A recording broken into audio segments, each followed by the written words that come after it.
Olá e bem-vindo a mais uma aula de otimização em Julia.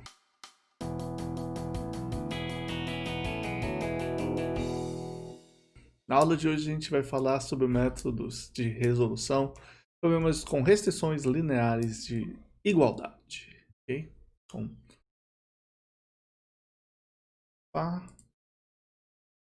Então, lembrando, a gente está com problemas do tipo minimizar função sujeito a ax igual a b. E o que a gente percebeu na aula passada é que esse ax igual a b pode ser escrito a partir de um x0 mais um z vezes alfa alguma coisa, qualquer x. Então, no lugar de resolver esse problema, a gente está resolvendo o problema de minimizar em alfa f de x0 mais z alfa, que eu apelidei de g de alfa. Okay? E aí a questão é a seguinte: se eu estou resolvendo esse subproblema, ou melhor, eu estou resolvendo esse problema com menos variáveis em alfa, eu posso pensar para um método para essa função g. E o método inicial que a gente faria é o método do gradiente. Então, primeiro, que o gradiente da g em alfa é z transposto, gradiente da f, x0 mais z alfa. Certo? O que seria o método do gradiente, então? Seria fazer alfa k mais 1 igual a alfa k menos o gradiente, algum tamanho de passo, tá? Alguma coisa aqui, vou colocar um tk, o gradiente de g de alfa k.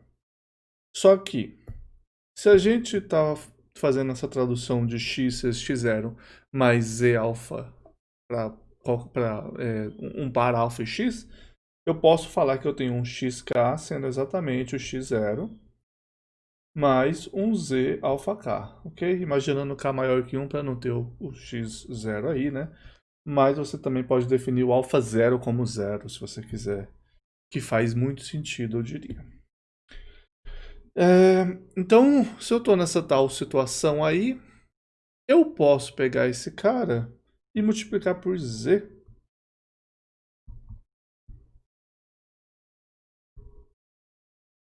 Obtendo assim z vezes esse gradiente. Só que esse gradiente é z transposto, gradiente da f em xk. Ou seja, meu método do gradiente para esse problema, ele vira isso daqui. Eu comecei falando, olha, vou para o problema na dimensão mais baixa e voltei para cima com um passo diferente. Tá? É como se eu tivesse com o problema original com um passo dk igual a menos zz transposto cena da f em xk. E o que é isso? Que coisa mágica é essa daí que eu fiz? Certo? Que matriz é essa matriz zz aí? Okay? Essa matriz zz, eu vou chamar ela de P por enquanto, para fazer conta com ela. Primeiro, que ela tem a matriz Z transposta ali, então a imagem dessa P deve ser a imagem da Z transposta. Ok? E a imagem da Z... desculpa, a imagem da Z, que é a Z transposta vezes algo depois da Z. E a imagem da Z a gente viu lá da aula passada, que é o núcleo de A. Então essa matriz P, ela leva o gradiente no núcleo de A. Ok? Interessante isso. Então, além disso, ela satisfaz uma outra propriedade, que é P transposta é P... vamos abrir. É ZZ transposta transposta, que é o primeiro transposto, e o segundo transposto e o primeiro transposto, que é a própria P. Ok? E essa matriz quase satisfaz uma terceira propriedade que infelizmente a gente não tem para uma Z geral, mas eu vou reduzir já já. Ok? Ela satisfaz essas duas propriedades interessantes. Então ela pega qualquer pessoa e joga no gradiente, no núcleo da A. Então, o que eu estou fazendo é, eu estou pegando o meu gradiente e estou achando uma nova direção dentro do núcleo da matriz A. Vamos fazer uma continha.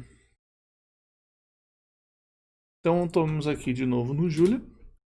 Imagina que eu tenho uma certa matriz. Vamos desenhar um exemplo aqui, né? Vamos pensar na função quadrática. Eu vou pensar que a minha solução é o ponto 1, 1. Então, eu vou olhar para esse intervalo aqui e fazer um contour plot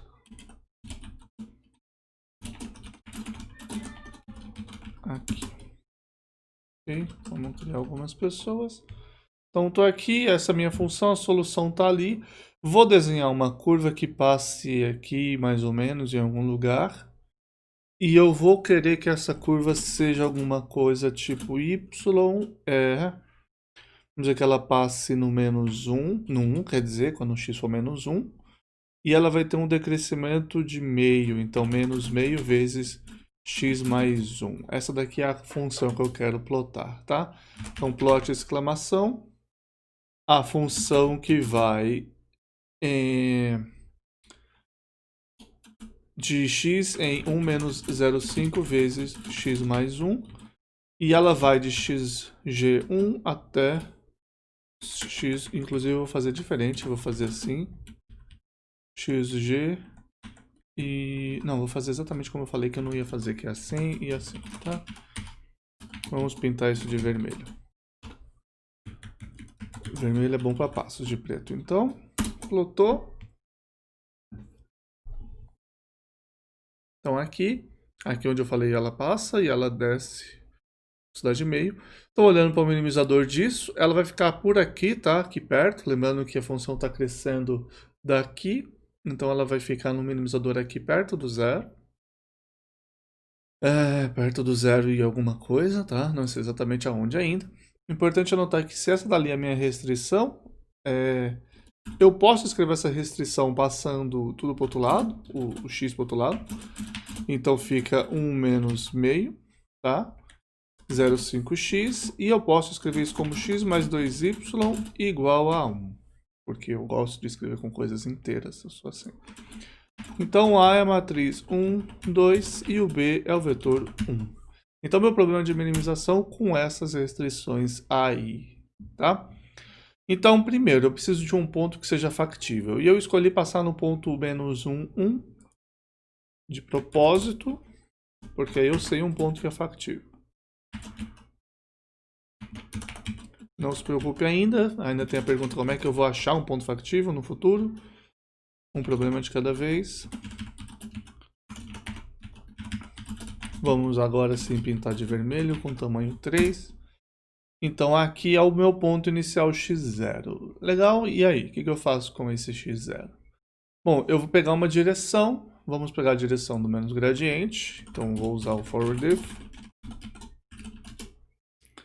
G é o gradiente da função f nesse x0. Tá aí. Inclusive ele deu exatamente 0 ali, mas tá bom, não tem problema. Então eu vou plotar isso daqui também. Então plot a partir do x0.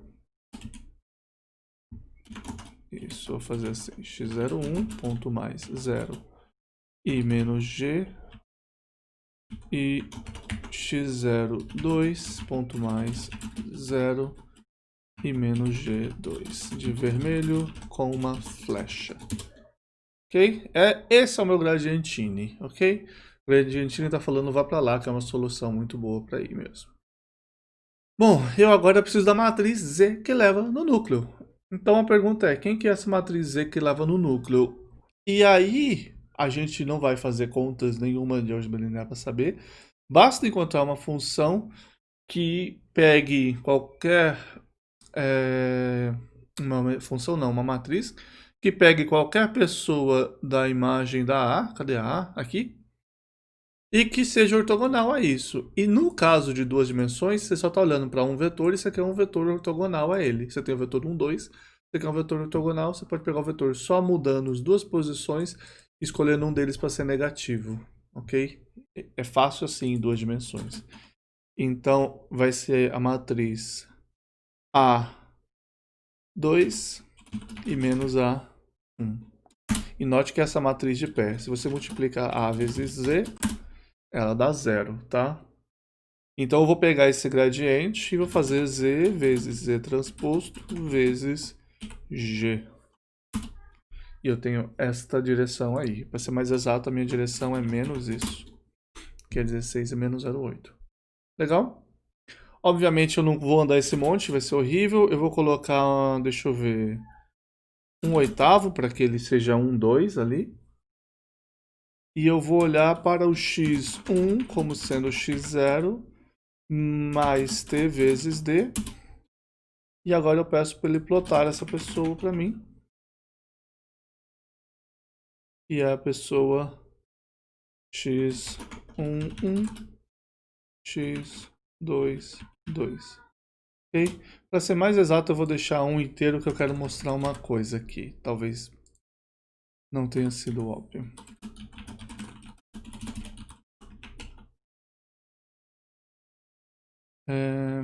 Não lembro se era 2 ou 3. Aqui eu coloquei errado. x3. Então tá aí. Eu recalculei aqui? Acho que não. Não. Então agora vai apontar um ponto lá longe, tá? Esse é o ponto aqui que está sobre a reta. Então o que eu fiz? Eu peguei esse gradiente, eu peguei a z, que foi essencialmente só trocar as duas posições de lugar, e eu fiz z transposto vezes g, e eu peguei e andei nessa direção. A direção d, tá? É essa direção aqui. Caso não tenha ficado claro, ela é do núcleo da A vezes d é 0. Então realmente ela está no núcleo, e pelo teorema que eu escrevi, ela x0 mais d vai continuar no núcleo. Isso daqui é verdade, ele está sobre o núcleo. Então o que é importante notar é que eu estou pegando direções e estou projetando direções, tá? Estou fazendo projeção das direções, legal? Então toda vez que eu pego e multiplico por uma matriz e ela vai naquele espaço, eu estou projetando nesse espaço. Mas não é uma projeção ortogonal, tudo bem? Então aqui a matriz Z transposta, essa daqui, ok? Matriz 4 menos 2, 2, 1, e qualquer vetor que você pegar e multiplicar, ele vai levar no espaço, ok? Então, vou fazer um exemplo assim. Eu vou olhar para esta reta apenas.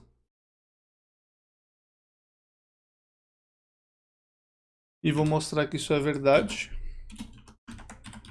Olhando para um monte de pontos. Então, aqui eu vou fazer for k igual a 1 a 20.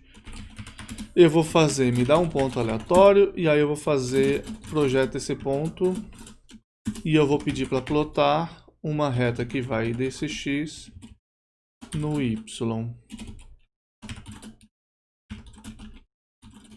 Tá, vamos pintar de cinza. Sem legenda, porque senão vai ficar entupido. E aí, obviamente, eu preciso no final disso tudo mostrar quem que é. Então, olha. Agora. Bom, agora obviamente eu mandei o ponto não na direção, né? Mandei no x. Esse x aqui não tá dentro da minha função. Então vamos fazer aqui esse x, na verdade é a direção. Vamos fazer aleatória normal. E aí o y é o x0 mais isso daqui. E aí agora sim. Esse é o x aleatório qualquer, é onde eu estou pegando a direção. E aqui é o y, onde ela está caindo. Ok? Que deveria ser x0 mais 1.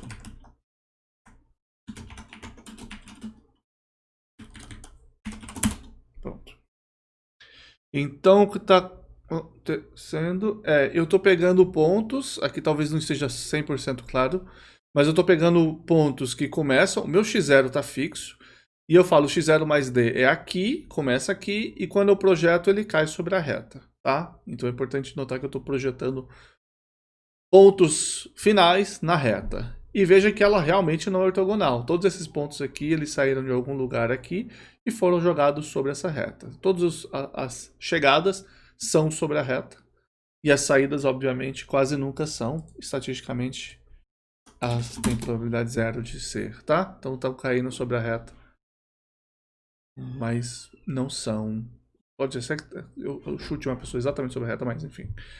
Então você vê que eles começam daqui e joga para lá. Então qualquer direção que eu gerar aqui Isso aqui me joga na reta, mas obviamente não é ortogonal. Beleza?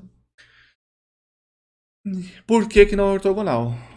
Então vamos olhar aqui o que está acontecendo. Essa minha matriz aqui satisfaz a propriedade da imagem ser o núcleo e satisfaz a propriedade dela ser P transposta igual a P, ela ser simétrica. Falta uma propriedade para ela ser ortogonal, que é a propriedade de P quadrado igual a P. E essa é a propriedade que ela não satisfaz, porque P quadrado é Z, Z transposta, Z, Z transposta. E isso daqui, obviamente, não é igual a Z, Z transposta. A não ser que, por exemplo, esta pessoa aqui seja a identidade. E isso eu consigo fazer acontecer. Por quê? Lembra que eu falei que Z é uma matriz da base? O que acontece se eu escolher se Z1 e ZP for base ortonormal?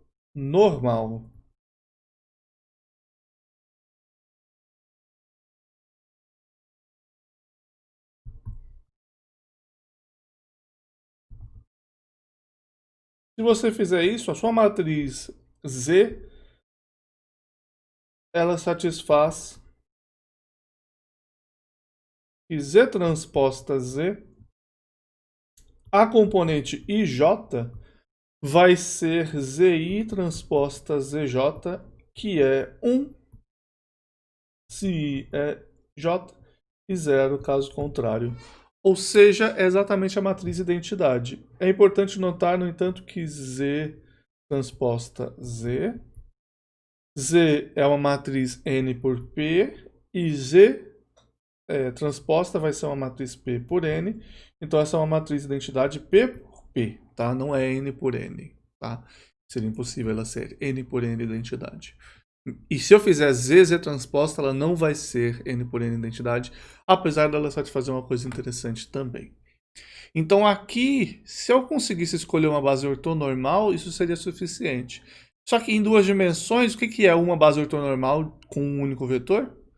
É só eu ter o vetor exatamente igual a ele mesmo normalizado. E aí que vem a parte, eu fiz a norma 2, eu quis dizer a norma de Z. É a norma 2 de Z. É isso daqui que é a parte interessante. A vezes Z continua sendo 0. A minha direção agora é essa pessoa estranha aí que eu coloquei. A vezes D continua sendo 0. E aqui se eu ando 100%, esse T eu não usei para nada, nem da outra vez nem dessa. Esta daqui é o que eu fiz de errado, porque eu preciso calcular tudo isso daqui de novo. Preciso calcular isto. E este scatter aqui de novo. E esse scatter aqui também. Ok? É aqui. Então isso daqui me dá isso. Eu comecei daqui, a minha direção do gradiente sozinho veio para fora, naturalmente. E aí quando eu calculo esse ZZ transposto, ele joga para cá. Beleza? Ele cai aqui dentro. E funciona e todo mundo está feliz quando isso acontece. Eu poderia fazer outros pontos. E aqui, sabendo que a minha reta é dessa maneira, eu posso andar mais meio para trás e 1/4 para cima. Continua sobre a reta, tá vendo? Meu gradiente agora muda um pouco. Ele vai ser... O que é BR que eu coloquei?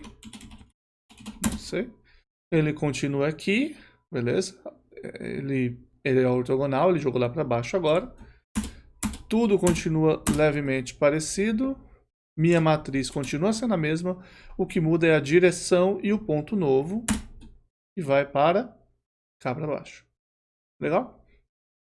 Então tudo isso daqui funciona. E aí eu quero lembrá-los de 2 ou 3 aulas para trás de uma coisa chamada método do gradiente projetado. É exatamente isso daí.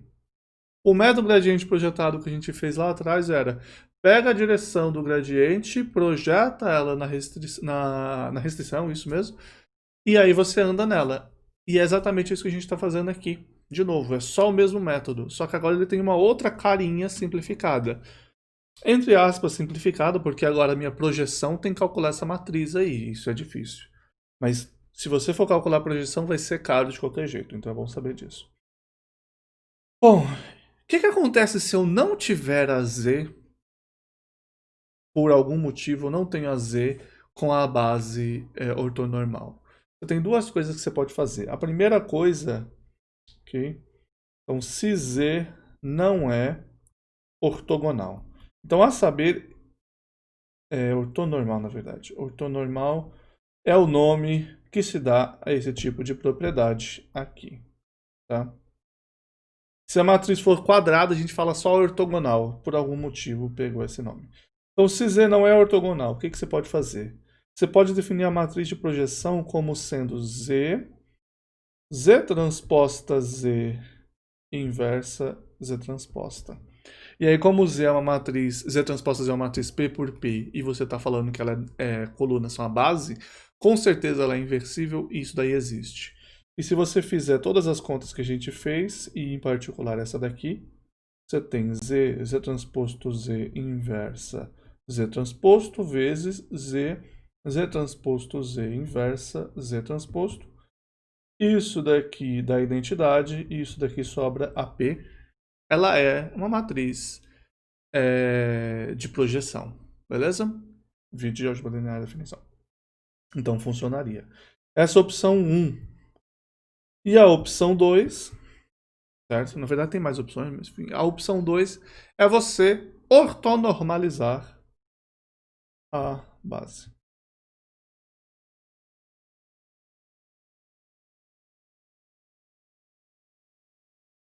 Ok? Então você pega a matriz Z e você ortonormaliza as colunas e encontra uma pessoa nova. Essa ortonormalização que você está fazendo pode ser feita, por exemplo, por Gram-Schmidt. Ok? E aí aqui um dos poucos caminhos onde eu vou comentar brevemente sobre análise numérica, que é um dos pré-requisitos da disciplina, pelo menos no nível um pouquinho mais avançado. Como que eu encontro a Z? Processo de Gram-Schmidt, ou mais especificamente, fatoração QR. Tá? Então pensa na matriz A transposta. A matriz A transposta, como você lembra, a imagem da A transposta, ela é ortogonal ao núcleo de A. Então a matriz A transposta, quando você tem colunas LI, tá? Ela forma uma base para a imagem da A transposta. Então, hipótese, o posto da A é igual a N, o número de colunas. Não, M, o número de linhas, tá? Então aqui é o número de colunas da A transposta. Então, hipótese posto completo. Então, todas as colunas da A transposta são linearmente dependentes. Então, você tem a A transposta, as colunas dela formam a base para a própria A transposta. O que você pode fazer daí é você completar a base.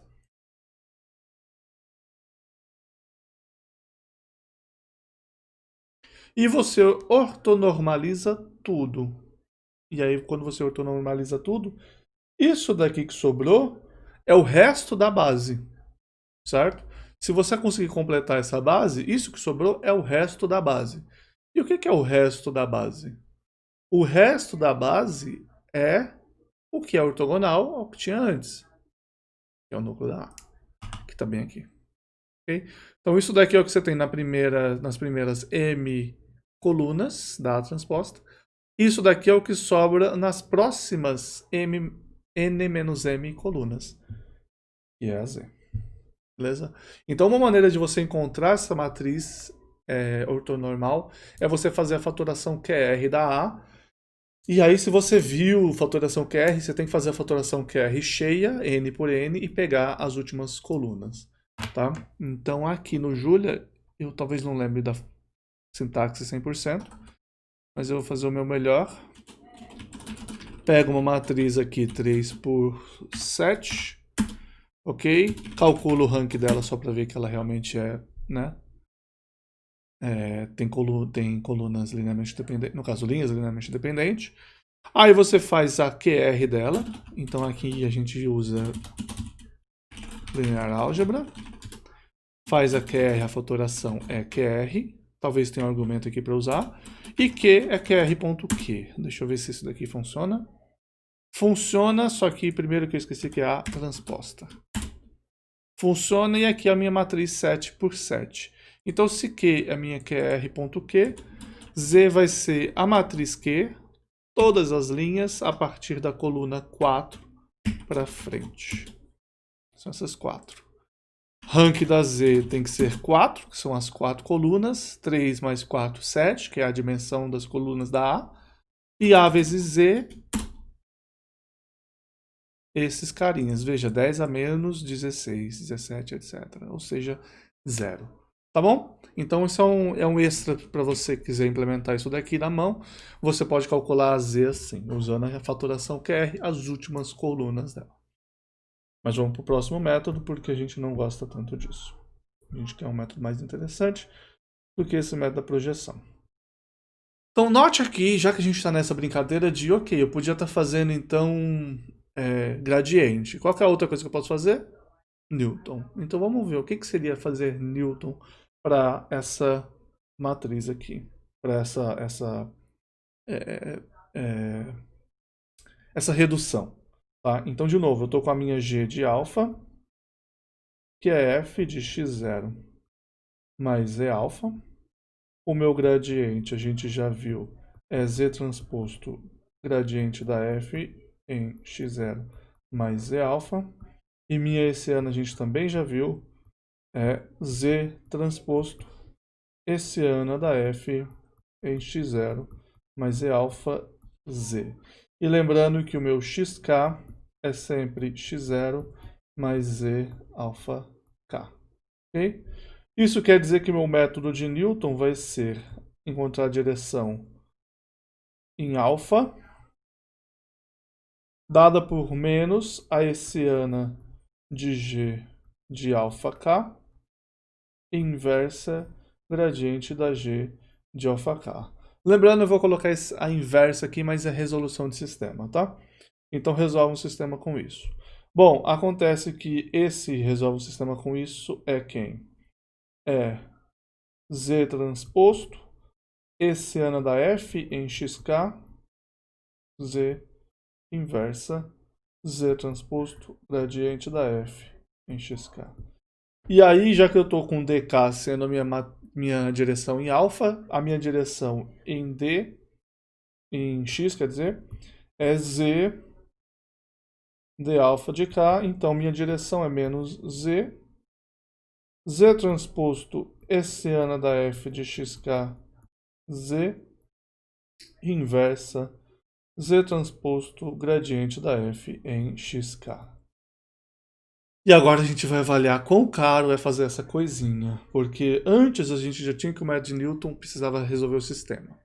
Mas a gente tinha alguns truques que a gente podia fazer, porque se ele fosse esparso, se a essiana fosse esparsa, tá? A gente pensando em larga escala, a gente está pensando em milhares de variáveis, às vezes muito mais do que milhares.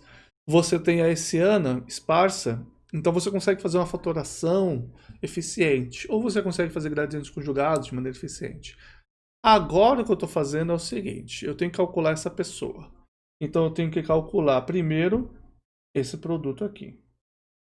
Segundo, então isso aqui primeiro. Segundo, eu tenho que calcular este produto aqui.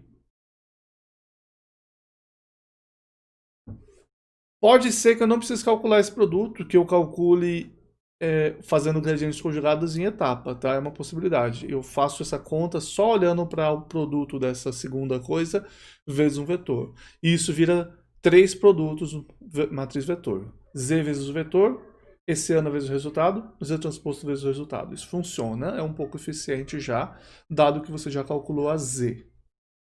Tá? E depois que você fizer isso, caso você não faça dessa maneira, você tem terceiro, que é resolver o sistema. Vou colocar SL. Resolução desse sistema linear. A Z, ela tem uma chance muito grande de ser densa. Ou de ser muito menos esparsa do que a A seria. A não ser em situações onde você tem essa, sabe, aquela possibilidade da A ser muito bonitinha, tem uma chance muito grande da Z ser densa. E se a Z é densa, Z transposto esse ano a Z é densa. Então você ou faz sem calcular nunca essas matrizes, fazendo só produto matriz vetor, ou você não faz, tá? Então você tem essa perda aí imediata, que é agora eu já não tenho mais essa possibilidade de resolver esse problema. Mas mesmo que você consiga fazer, é importante ter noção de que isso é caro. Se você quiser usar fatoração, por exemplo, é muito caro. E aí, para as pessoas que gostam de matrix free, que a gente fala, né, de factorization free também, de não usar fatoração, ótimo, vou ficar com essa maneira. Mas e para quem gosta de fatoração, como faz?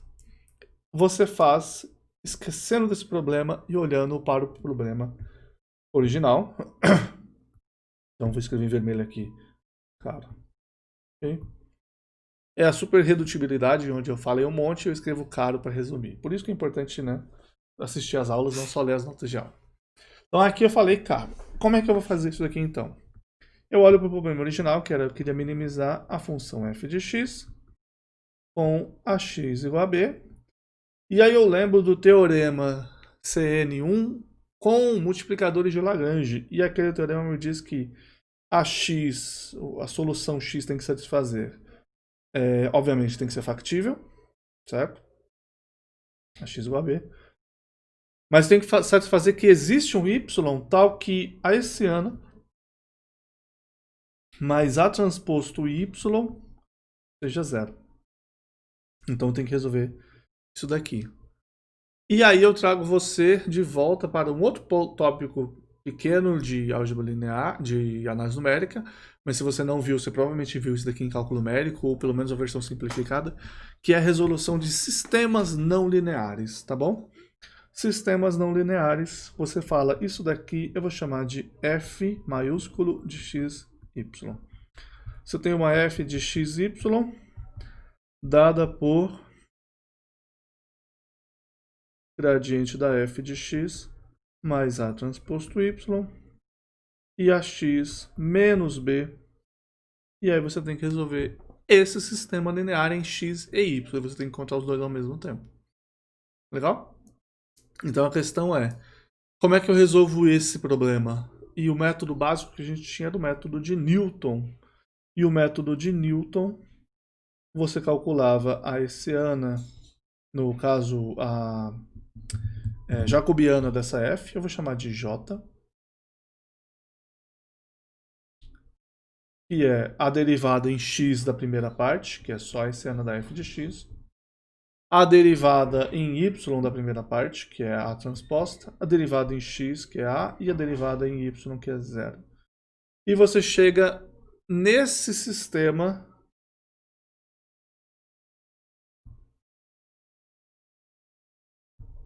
aqui. Você vai calcular uma direção, certo? Essa direção aqui eu já vou começar a usar, em vez de usar d, eu vou começar a usar delta x, delta y para as coisas, menos gradiente da f de xk, que é kk, mais a transposto yk e a xk menos b.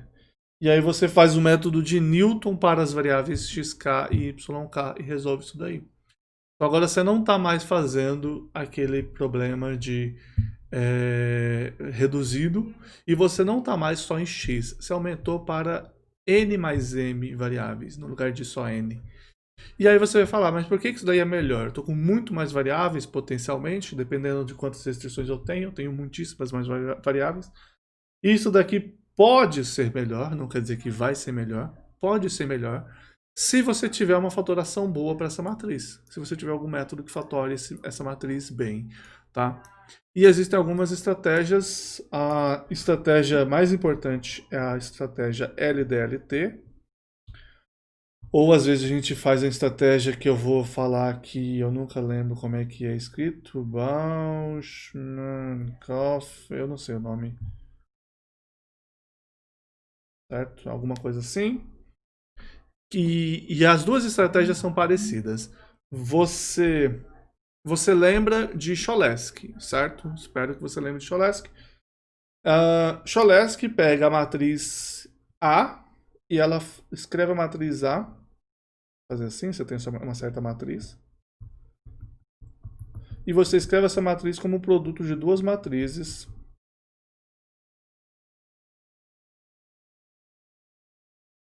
simétricas, tá? Essa daqui é G e essa é G transpose. Simétricas não. Uma é a transpose da outra. Tudo bem? O que a LDL faz é o seguinte: se vale para Cholesky, você pode pegar a diagonal dessa matriz, dividir as colunas aqui, você divide as colunas pela diagonal, a coluna vem para cá, e aqui você divide as linhas pela diagonal, e aí é equivalente, e você pega esse resultado e você coloca aqui no meio. E isso é equivalente a essa fatoração aqui, onde você tem uma matriz L, que é lower, com a diagonal unitária, uma matriz D diagonal e a L transposta. Essa é a sua fatoração LDL, tá? Essa fatoração LDL é simplesmente pegar Cholesky e colocar aí no meio. A diferença é que a fatoração LDL funciona para matrizes, ou pode funcionar, para matrizes que não são definida positiva. Veja que eu falei pode funcionar. Por quê? Diferente da fatoração de Cholesky, que você tem uma hipótese simples e ela funciona muito bem, que a matriz é definida positiva, que é uma coisa simples de você obter, digamos assim, acontece com uma frequência razoável, você consegue forçar de maneira razoável. Você não tem essa garantia de uma maneira tão simples uma matriz qualquer para fazer a fatoração LDL. Obviamente, se a matriz é definida positiva, LDL continua existindo. Mas pode ser que ela não seja e pode ser que ela daí não tenha fatoração, tá? Uma das coisas que pode ser feita é você fazer uma fatoração que, se você por algum acaso não conseguir continuar, em vez de você tentar reduzir para ter uma matriz, um valor ali no meio, você deixa um bloco no caminho. Então você pega essa matriz aqui no meio e você vai deixar um bloco. Deixa blocos lá dentro. Okay? E naturalmente a L tem que ser correspondente, ela não vai ter sempre a diagonal unitária, ela vai ter às vezes a diagonal com blocos de identidade, e você tem que pensar na L toda em blocos também. Então essa fatoração BK é Bound, Kaufman, alguma coisa. Deixa eu aproveitar e checar. Voltei. Não é Bound, é Bunch Kaufman. Okay? Bunch Kaufman Factorization. Então essa fatoração aí você consegue fazer. Tá? E a outra alternativa que você tem, e essa daqui sim é interessante, é você pegar essa matriz aqui e você forçar ela a ser definida, não definida que se chama, você forçar ela a satisfazer uma propriedade que LDL funciona. E aí existe um teorema, diz que se K é igual a vamos usar aqui a Q, A transposta A menos M, com Q definida, Q e M definidas positivas, então LDLT funciona. Para qualquer permutação de Q. De K, no caso.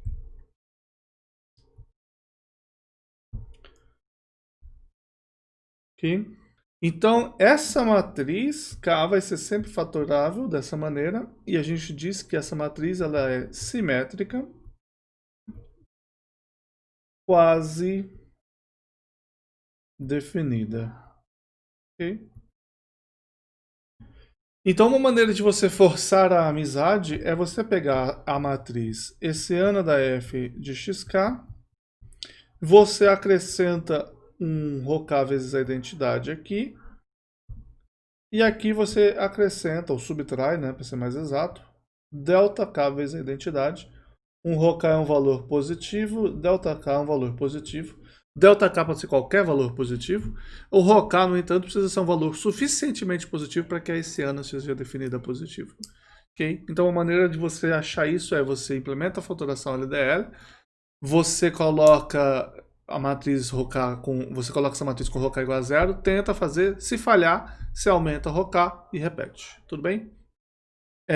Que é inclusive um dos métodos de resolver o problema de Newton. Uma das maneiras de você resolver. Isso é um Newton modificado. Tá? Então é uma possibilidade de você fazer isso daí. Claro, isso daqui já estamos saindo um pouco do tópico. Vamos voltar ao tópico e pensar de novo o que a gente estava falando antes. A gente estava falando que uma possibilidade, então, é você calcular a solução desse sistema hessiana da f de xk a transposta zero, delta x, delta y, igual a menos gradiente da f de xk mais a transposta y e a xk menos b. Beleza? É uma maneira de resolver esse problema. E aqui eu vou trazer um pouco a atenção de vocês para uma roubadinha que você não percebeu, mas é o que vai levar para alguns outros métodos depois, que é a seguinte. Esse problema aqui, ele pode ser visto de outra maneira. Então, se você olhar o que eu tenho abrindo isso daqui tudo, eu tenho a hessiana da f delta x mais o gradiente da f de xk mais a transposta vezes, aqui é yk mais delta y igual a zero. E eu tenho a vezes xk mais delta x igual a b. Beleza? Eu tenho essas duas coisas aqui. E aí que isso daqui... mágica. Isso dali pode ser visto como? Pode ser visto como o gradiente em ΔX da função meio de ΔX transposto hessiana da f de xk, ΔX, mais gradiente da f de xk transposto ΔX. Claro, mais um f de xk se a gente quiser, porque constante funciona. Essa parte aqui, tá? E aí você pode imaginar que você tem também uma restrição que é A vezes xk mais ΔX igual a B. Ou, deixa assim por enquanto. Ok? E que aí essa é uma restrição, eu vou escrever um assim, A ΔX igual a B menos A xk. Então, se você está pensando que você está minimizando um modelo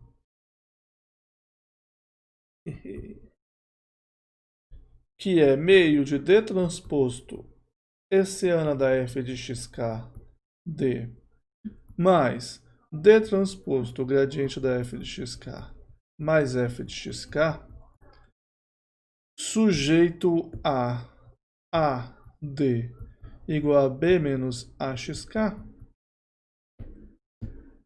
Se você está pensando que você está minimizando este problema, você tem as condições de otimalidade dele exatamente iguais a isso daqui de cima. Ou seja, o que é o método de Newton? De novo, que ele já era isso, mas o que é o método de Newton de novo? É você pegar um problema de minimização de uma função não linear e você aproximar ele em torno de um iterando atual por uma função quadrática. Então você está fazendo a aproximação do modelo de Taylor de segunda ordem da função em torno do ponto xk. E essas restrições aí? Bom, a restrição tem que continuar valendo, você simplesmente mantém ela valendo. Tá? É só isso. Mas o que a gente já vai saber em não linear, e eu já vou deixar aqui o spoiler, em não linear o que a gente vai fazer? A aproximação linear das restrições. Tá? Como ela já é linear aqui, só continua valendo, é simples. Mas depois a gente vai ver que é isso daí. E isso já leva a os outros métodos possíveis. A gente falou do método gradiente, falou de método de Newton, o que vem depois? Quasi-Newton, tá? Os métodos quasi-Newton. O que os métodos quasi-Newton faziam? Eles trocavam a hessiana por B. Posso fazer isso aqui? Sim, porque de novo eu estou pensando em um modelo com BK no lugar da hessiana.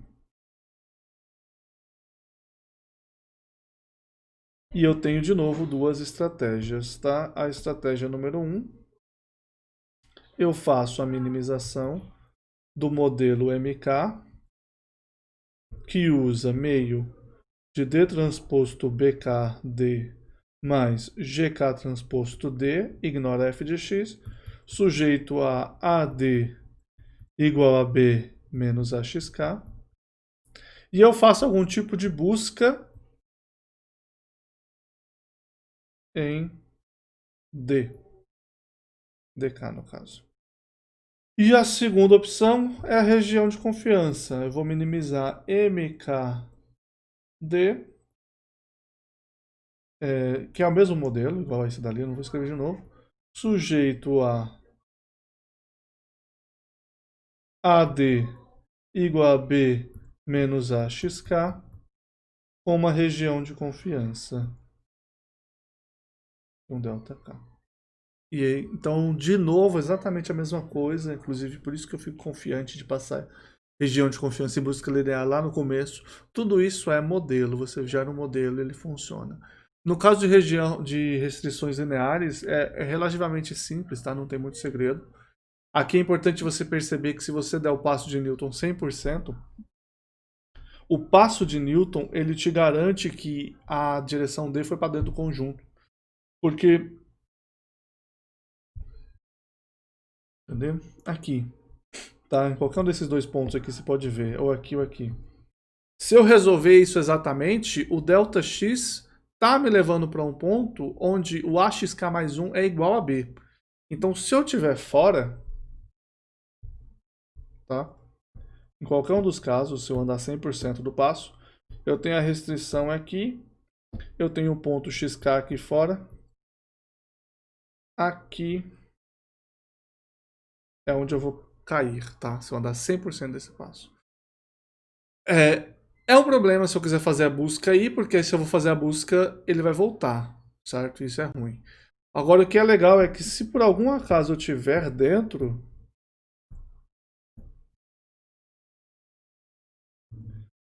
a minha direção ela continua 100% dentro. E aí eu vou escrever isso aqui como uma observação. Se XK pertence a ômega, qualquer ΔX satisfaz a ΔX igual a 0.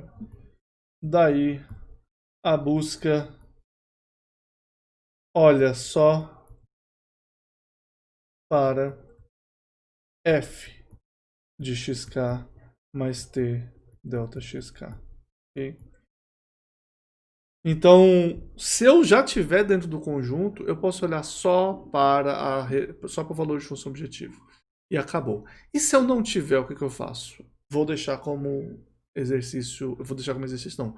Vou deixar como tópico da aula de restrições não lineares. Por quê? Porque lá aí já era, aí não dá certo mesmo. Sou obrigado a resolver esse problema. Tá bom? Aqui, no entanto, é uma restrição linear, eu posso projetar. Então, proposta, né? Escolha x0 em S. Ok? Projeção ortogonal de qualquer x. É só isso. Então a estratégia de resolução recomendada para esse problema seria você tentar fazer uma projeção ortogonal. Se você vai fazer Newton, o que você pode fazer em vez de tentar fazer uma projeção ortogonal é você resolve o passo de Newton, pega 100% dele, beleza? E você ignora qualquer outra avaliação de função e fala, ok, é só isso aí e felicidade. É uma possibilidade. Isso depende, claro, de como é que você está resolvendo a sua função. Num problema muito complicado, você é obrigado a decidir se você vai usar Z ou se você vai usar seu gradiente, então, ou se você usa fatoração, quer dizer, né? Então você não pode simplesmente fazer uma conta cara e depois não usar a informação total. Então não é um problema que vale a pena a gente avaliar aqui, porque ou você está num problema que você tem que fazer tudo muito caro, ou você tem que fazer tudo muito eficiente. Então, vamos deixar para o caso mais interessante de restrições não lineares depois. Então, vamos implementar esses métodos, ou no caso, um pouquinho deles agora.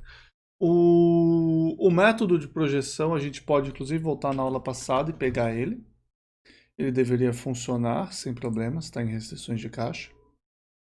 Ok, embora não seja mais tão visível, eu posso pegar aqui inclusive. Vamos colar. E eu já vou pegar aqui e colar também. Então vamos lá, aqui ele está rodando esse manipulate, enquanto isso eu vou desenhando. Então aqui eu estou com uma função objetivo de novo, e aí eu estou preocupado em, opa, eu preciso projetar em alguma coisa. Não tenho L nem U, minha projeção não está definida ainda, eu vou usar 1.0, 2.0 e B igual a 1.0, certo? Então x mais 2y igual a 1, quando x é menos 1, o y é 1, eu tenho menos 1 mais 2 igual a 1, exatamente o que a gente tinha antes. E aí, o que eu vou fazer é, em vez de olhar para qualquer ponto aqui, certo? Que ele está rodando ainda, isso. Em vez de olhar para qualquer ponto aqui, eu vou olhar para pontos com uma carinha especial. Vamos colocar 1.0, 1.0 menos 1.0. E eu vou olhar para pontos. Esse x1, x2 aqui. De novo, não preciso disso. Não vai ser meu x1. Eu vou fazer como sendo a direção. Vamos fazer isso. Não vai ser o gradiente, mas vai ser. Tô pensando, tá? Não, vamos fazer assim. Ele está aqui. Z é 2.0, 1.0. Menos 1.0, quer dizer. Só que dividido pela norma do próprio Z. E eu vou fazer um alfa aqui, já que a norma do Z é 1, esse alfa pode ir de mais ou menos menos 1 até uns 3. Se ficar ruim eu ajusto. E aí quem que é meu ponto x1, x2? x1, eu uso x1, x2 em outros lugares? Não, então posso ignorar ele e focar no ponto x, que era esse aqui. E o ponto x é o ponto x0 mais z vezes esse alfa. Lembrando que alfa é para ser um vetor, mas eu só tenho uma coluna, então ele é um número mesmo. Então aqui ele vai pegar um ponto x, vai fazer o gradiente nesse ponto, e ele vai ver a projeção e vamos ver o que acontece. Eu não defini a projeção, ele vai dar tudo errado, né? Quem que é a projeção? Então depois que eu defini minha z, a projeção de um ponto x qualquer é fácil de fazer. É só olhar para z vezes z transposta, essa é a projeção no núcleo, tá? Então z vezes z transposta desse x, só que aí você soma o x0 para que ele saia do núcleo. Que não funcionou porque aqui tem que ser a direção, então é x menos x0.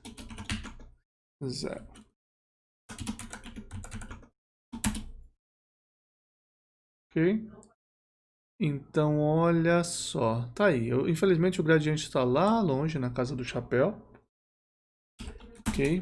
Casa do chapéu é uma coisa que os velhos usam para falar longe, tá? Então tá aqui. Beleza? Você tá vendo onde ele tá caindo. Funcionando. Bonito? E ortogonal ele volta lá. Naturalmente, se você for... Olha só que interessante. Aqui ele quase ficou a projeção sendo a própria direção. Não foi o caso. E naturalmente você consegue ir para um ponto onde ele... Quase. Você viu aqui, ó. Entre esses dois. onde ele vai apontar numa direção que ele volta exatamente dentro dele mesmo, que é o ponto ótimo. Inclusive, isso pode acontecer em outros lugares, tá? Eu aqui não estou vendo se tem esse lugar ou não, acho que não. Em outro lugar aqui. Mas poderia estar acontecendo em outros lugares também, o que é divertido. Beleza. Agora o método. Esse aqui é o método a priori. Eu quero minimizar. E aí eu estaria com essa P, essa projeção PAI, que joga um ponto qualquer lá dentro. E o mesmo método funcionaria a priori. Eu só tenho que estar dentro do conjunto. Legal? Então, a primeira coisa extremamente importante é eu tenho que estar dentro do conjunto. Vamos mudar aqui para que não tenha mais essa F, tem uma A, tem uma F, uma A e um X. E aí eu vou verificar se o X está dentro do conjunto. Ah, tem que ter o B também. Eu vou verificar se o X está dentro do conjunto. Então, se a norma de AX menos B for maior que 10 a menos 8, eu não quero usar esse X, eu preciso projetar esse X. E aí eu vou fazer uma projeção desse X de alguma maneira. Como eu falei, eu vou usar Z e eu vou calcular ele de uma maneira cara mesmo. Z é a fatoração QR de A transposta, pega só a matriz Q e pega as últimas colunas. Então, colunas. As últimas colunas são as colunas a partir do M mais 1 até o fim. Estou assumindo que o posto da matriz é completo, senão fica pior ainda. Então, se isso daqui não for o caso, a Z está fora, o X está fora desse conjunto, eu preciso fazer a projeção. Então, a projeção nesse conjunto vai ser eu pegar Z transposto vezes projetar no núcleo alguém. Então, eu projeto o próprio X no núcleo ortogonalmente. Não, só um minuto, eu vou fazer continha para isso. Então vamos fazer só a projeção do cara dentro do conjunto, tá? Então aqui é quase como um exercício. Inclusive eu acredito que deve estar numa lista de exercícios. O meu objetivo é encontrar... Então deixa eu escrever de outra maneira. Eu quero projetar o ponto X em S, ômega no caso, dado por X tal que a X é igual a B. Isso você pode escrever como um problema de minimizar num certo... vamos usar Z. A distância de X para esse Z tal que o Z esteja nesse conjunto. Tudo bem? Isso é um problema que é um problema quadrático com restrições lineares, então é um problema que vale as condições de otimalidade que a gente escreveu.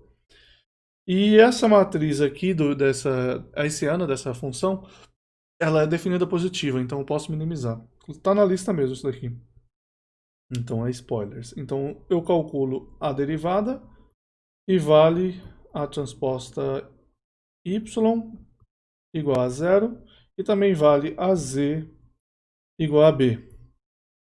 Daqui você multiplica por a em cima, vai ficar menos ax mais a transposta y igual a 0. E aqui você pode isolar o y, então, fazendo a transposta inversa a x, ok? E aí o seu z é x menos a transposta, no caso, a transposta inversa a x, ok? E é daqui que veio isso, tá? Então você está fazendo isso daqui. Vamos fazer essa continha. Eu não estou vendo o B aparecer nisso. Eu esqueci do B de novo. Eu coloquei o B e esqueci dele. Aqui em cima ficou AZ, que é B. Aí eu jogo para o outro lado e fica AX menos B. Pronto, agora eu não estou mais preocupado. Então aqui é A transposta AX menos B. Beleza? Então essa matriz aqui vai na imagem da A. Isso daqui tudo vai levar na imagem da A transposta. Então eu estou removendo a parte de x que está na imagem da transposta. Não exatamente a parte de x, né, mas a parte de ax menos b. E a gente está fazendo da pior maneira possível, não se preocupem. Tem maneiras mais inteligentes de fazer isso. Mas que a gente vai fazer, quem sabe, num exercício, no projeto aí. Então aqui eu vou fazer A vezes A transposta inversa, no lugar de fazer inversa, está resolvendo o sistema, com A vezes X menos B. E esse daqui é o X menos isso. Ok? Assert, para verificar que eu não fiz nada de errado. Isso daqui deveria dar 0. Eu vou assumir que ele pelo menos é menor que 10 a menos 8. Então, beleza. Se eu fiz isso, se eu calculei isso daqui, meu ponto está dentro da região. E aí eu posso fazer o resto quase que completamente igual. Só que, em vez de fazer projeção, eu só calculo o gradiente projetado. Então, minha direção é menos Z vezes Z transposto vezes GX. XT é X mais T vezes D.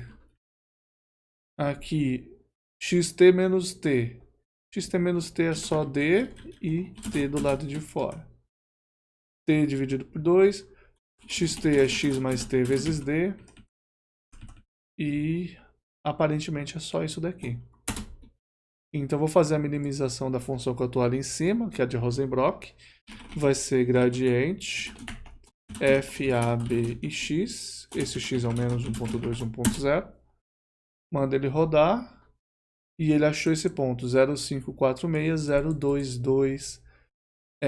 Isso daqui é o valor de função 0,22 e 13 iterações. Vamos olhar, 0,55 e 0,23. Então, mais ou menos aqui no meio, 0,55. Ok? Mais ou menos aqui no meio. Olha quem que está aqui. 0,5 e 0,23, mais ou menos 1/4. Então ele funciona, beleza? Sem muito trabalho. Obviamente a gente fez da pior maneira possível, a gente só fez o gradiente projetado. E a gente precisou fazer essa projeção uma vez para dentro da caixa. Eu não tinha um x0, tive que fazer isso. Existem outras maneiras de você achar esse x0, tá? A gente fez aqui a maneira mais trabalhosa, possivelmente. Ok? Então, beleza. O gradiente está implementado. Vamos olhar aquela ideia do método de Newton. F, A, B e X. Aqui é a mesma ideia de antes de fazer essa projeção inicial. Inclusive eu vou copiar muito disso daqui, porque eu quero reaproveitar, né, uma parte das coisas. Aqui é aquela mesma ideia, mas eu não vou usar Z.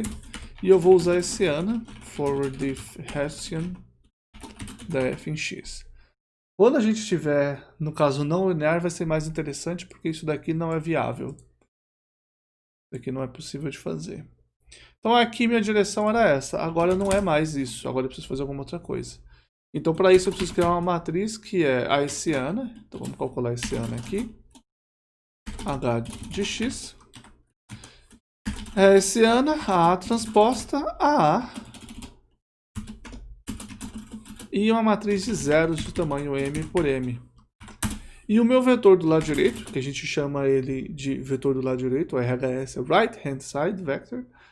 E a gente vai ser o vetor com menos gradiente mais a transposta vezes y. A gente não tem y ainda. E embaixo vai ser a vezes x menos b. Então a pergunta é, eu não tenho y, o que eu posso fazer?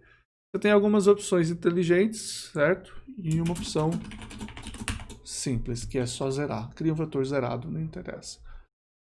A partir do momento que o ax igual a b está dentro do conjunto, ele vai continuar dentro do conjunto. Então eu posso fazer essa busca aqui olhando só para esses caras. Aqui o y, não calculei ainda a direção, vai ser k.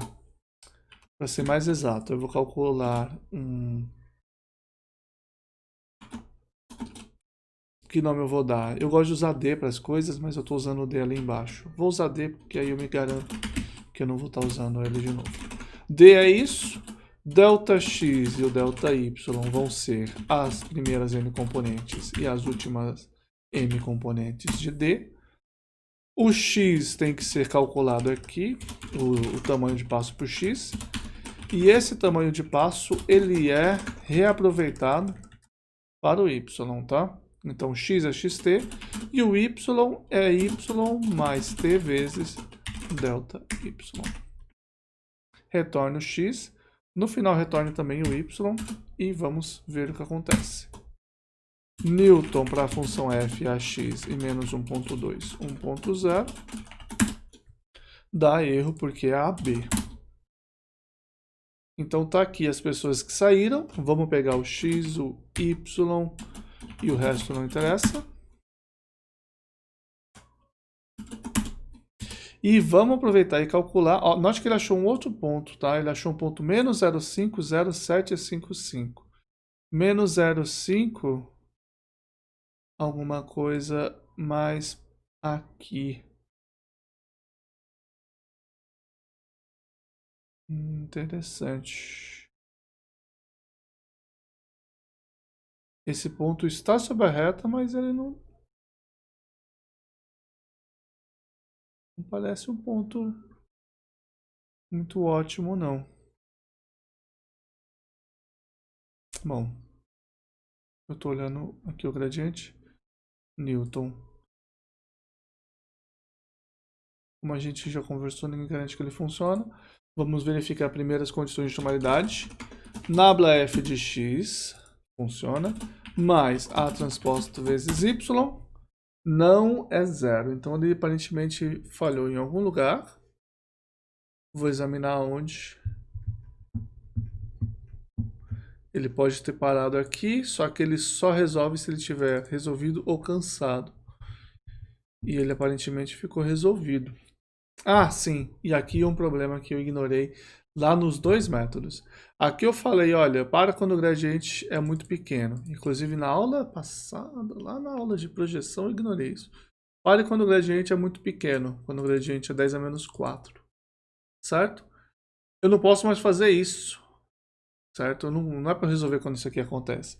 É para resolver quando a projeção, aqui não estou usando mais a projeção, mas é para resolver quando a projeção de x menos gradiente for igual a x. Nesse caso, eu tenho já a pessoa que me interessa, que é essa direção D. Então, pare quando esse D aqui for zero. Eu posso jogar ele para cá. Naquele caso ali de baixo, eu acho que eu parei por sorte, não tenho certeza. Mas pare quando a norma de D for zero.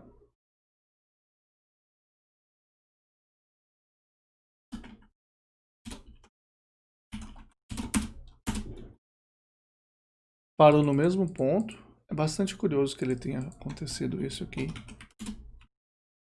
X, F, X e o resto não importa. Nabla f de x não é zero. Ele parou por causa desse t menor que 10 a menos 8. Então em algum momento ele fala, vai nessa direção, ele não consegue mais andar e ele para. Okay? Pode fazer ao vivo, que a gente descobre as coisas juntos.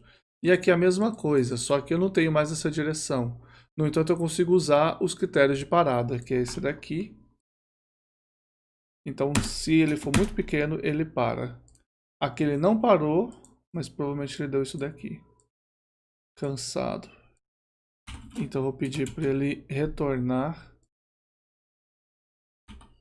Resolvido e cansado também, para a gente ver que ele dá um true cansado. Ele achou uma direção ruim e não conseguiu otimizar nela. Provavelmente uma direção de subida. Minha H não está definida. Forward if Hessian f x. Essa direção é ruim. Eigenvalues. Então ela não é definida positiva, não tem garantia de que vai funcionar. Vamos usar uma função mais simples. Vamos fazer aquilo que eu falei para você. Eu posso pegar aqui e eu posso ver se a direção é de descida, e se não for, eu vou resolver esse sistema de novo. Então, se eu vou ver se a minha esse ano é definido positiva. If all eigenvalues de A forem positivos, faz isso daqui. Fazer diferente. Enquanto qualquer alto valor de h de x mais ρ vezes a identidade for menor que zero, ou igual, então eu vou pedir primeiro ρ igual a zero. Enquanto isso aqui for verdade, eu vou aumentar o ρ. ρ igual a o máximo entre 10ρ e 10 a menos 8. Então, se o ρ é 0, 10ρ é 0. Então, eu preciso colocar esse 10 a menos 8 e esse máximo para ele aumentar. E ele vai calcular de novo os altos valores. Essa, com certeza, não é uma maneira barata. E aí ele vem aqui e faz ρ vezes a identidade. Isso daqui vai ser definido positivo, certo? Então a gente tem uma chance melhor de funcionar. E aqui no lugar desses zeros, eu já vou colocar um menos 10 a menos 8 vezes a identidade. E aqui ele roda e ele fala true, foi resolvido. Ele achou aquele mesmo ponto lá em cima que o método gradiente. E a Hessiana nesse ponto é definida positiva, é o minimizador. E aqui a gente viu que ele satisfaz a condição de atimalidade de primeira ordem. Tá? Fiz aqui isso daqui tudo ao vivo, a gente sofreu para fazer isso, a gente viu que é mais difícil, que o teste de parada é mais complicado. A gente vai fazer mais sobre métodos, tá? A gente vai fazer mais detalhes. Eu até tinha esperança de que ele funcionasse mais fácil, mas não foi. A gente viu que a direção é mais complicada, a gente viu que garantir factibilidade é mais complicado. Problemas com restrições, eles são vários níveis de dificuldade maior do que problemas sem restrição, tá? Então, por exemplo, eu vou fazer disciplina, a gente consegue fazer sem muito estresse um projeto onde eu peço para 6 grupos fazerem métodos na graduação, peço para fazerem métodos irrestritos diferentes. 6 métodos irrestritos diferentes. Cada um implementa, resolve uma centena de problemas e mostra o resultado. Se eu for pedir métodos com restrição, é mais complicado. Já é provavelmente o trabalho de alguma coisa mais nível pós-graduação, tá? Ok? A gente vai parar com os métodos por aqui, porque os métodos um pouquinho mais complicados do que esses já são bem mais complicados. E para a gente realmente fazer uma coisa inteligente, interessante, que não precisa ficar projetando o ponto inicial no zero para funcionar, a gente precisa de uns conceitos mais avançados, tipo função de mérito ou filtro. Só faz sentido falar quando a gente vai trabalhar com restrições não lineares, que aí realmente é necessário. Aqui, a priori, você faz esse problema com resolvendo um sistemão e vai ser feliz, ok? Ou faz a projeção, e a projeção pode ser que satisfaça o seu problema muito bem e você já consegue olhar lá para dentro do seu conjunto o tempo inteiro, tá bom? Só olha para dentro do conjunto e vai ser feliz, beleza? Isso encerra a nossa aula de métodos para problemas com restrições lineares de igualdade. Depois disso, a gente pode voltar a problemas com restrições de desigualdade e inclusive a problema com caixa, porque tem um método muito interessante lá. Legal? Então a gente já volta a se encontrar, se inscreve no canal, deixa um like e até a próxima aula.